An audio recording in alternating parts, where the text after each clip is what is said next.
ditunda itu kemungkinan besar akan kita selesaikan di akhir Februari.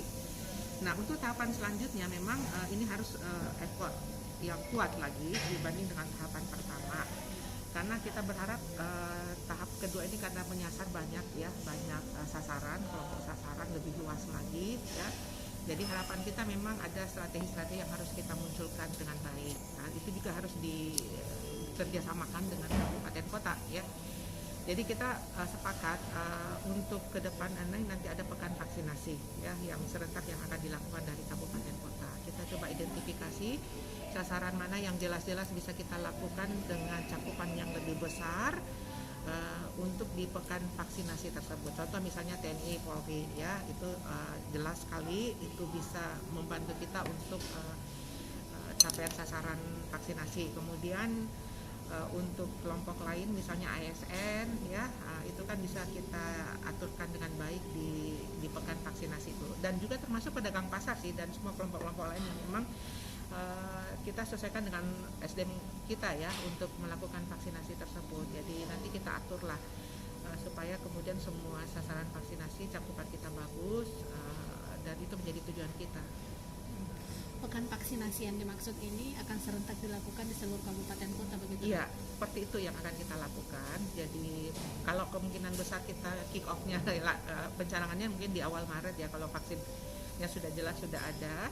Kita aturkan awal Maret pekan vaksinasi dan juga mungkin berikutnya kan tetap jalan sih, cuman kita mencoba untuk memaksimalkan di sasaran pada pekan pertama awal Maret. Seperti itu.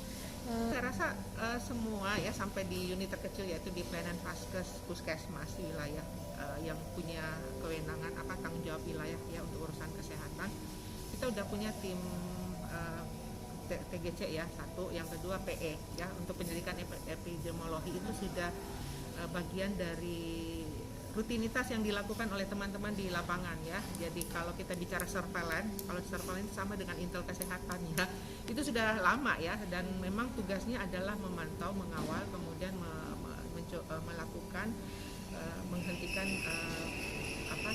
penyebaran penyakit ya.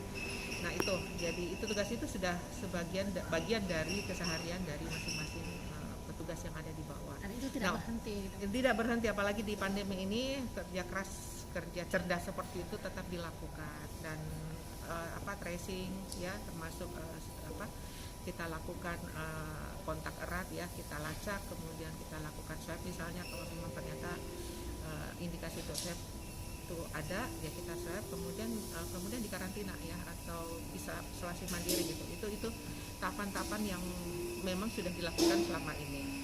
Cuman memang kendala kita ya masyarakat mudah-mudahan bisa ya memahami ini bahwa urusan pandemi ini bukan urusan orang kesehatan saja, tapi semuanya harus terlibat.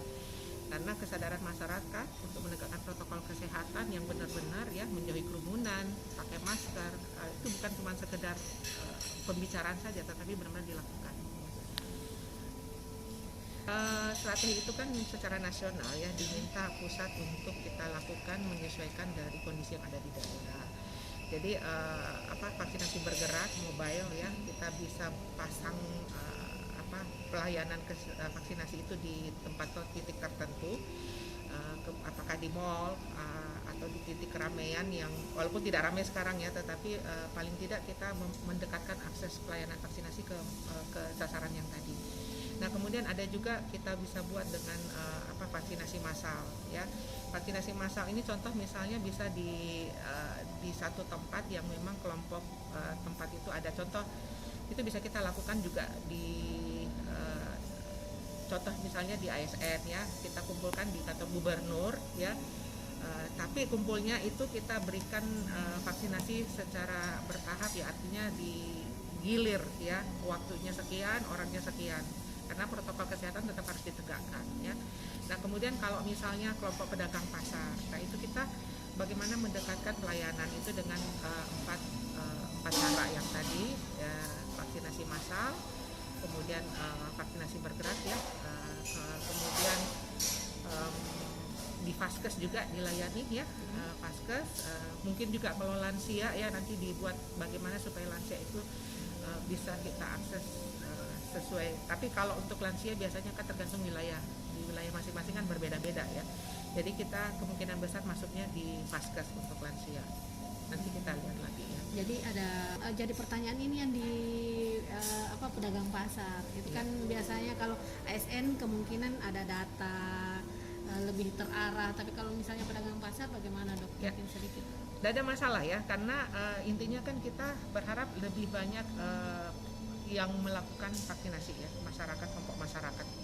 Jadi kalau pedagang pasar kita dekatkan ya, kita yang ke spotnya ya, kita ke spotnya melayani vaksinasi di situ ya. Jadi beberapa titik, misalnya kita lihat dulu berapa titik ada pasar yang ada di Kota Makassar, itu kita akan backup untuk atur jadwalnya melayani vaksinasi di masing-masing tempat. Itu tentu harus dikomunikasikan dulu dengan pengelola pasarnya. Iya, gitu. Dan saat ini kan kita masing-masing kabupaten kota menyiapkan itu ya. Jadi 1 minggu sebelum pelayanan nanti itu sudah ada konsep untuk strategi melakukan pelayanan vaksinasi. Terus dari sekian banyak ya yang BUMN, BUMD itu kan mungkin kita bisa atur di tempat masing-masing. Tempat masing-masing.